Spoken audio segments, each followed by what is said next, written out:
भारत और चीन दोनों से बेहतर रिश्तों का इस्तेमाल कर रूस इस तनाव को कम करवाना चाह रहा है। यही वजह है कि तनाव के बाद भी मॉस्को में विक्ट्री डे परेड के जरिए रूस भारत और चीन के साथ बैठक कर रहा है।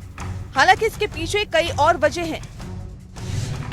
रूस इस वक्त रूस भारत चीन यानी RIC ब्राजील, रूस भारत चीन और दक्षिण अफ्रीका यानी ब्रिक्स और शंघाई कोऑपरेशन ऑर्गेनाइजेशन का अध्यक्ष है।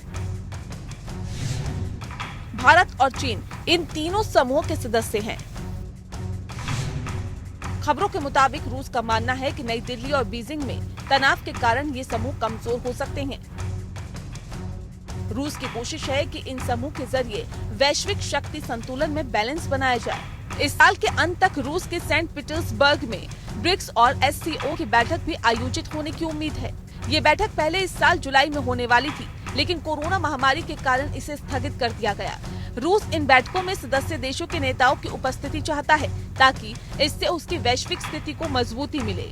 इसी तरह भारत भी रूस के प्रमुख समूह की उपस्थिति चाहता है। इसके अलावा कोरोना महामारी के फैलने से लेकर यूक्रेन को लेकर चीन के रुख से सत्तारूढ़ गलियारे में बेचैनी है और यही वजह है कि रूस भारत के साथ रिश्तों को तवज्जो दे रहा है।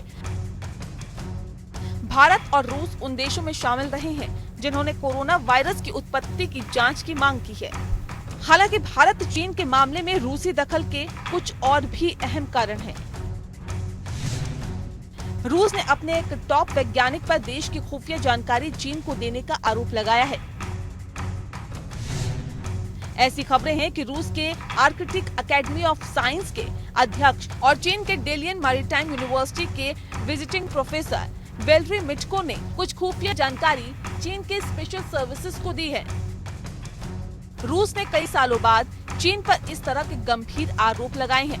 इसके कारण रूस चीन के संबंधों में दरार आई है। इसीलिए मॉस्को भारत के साथ अपने रिश्ते मजबूत करने की कोशिश कर रहा है। Bureau report.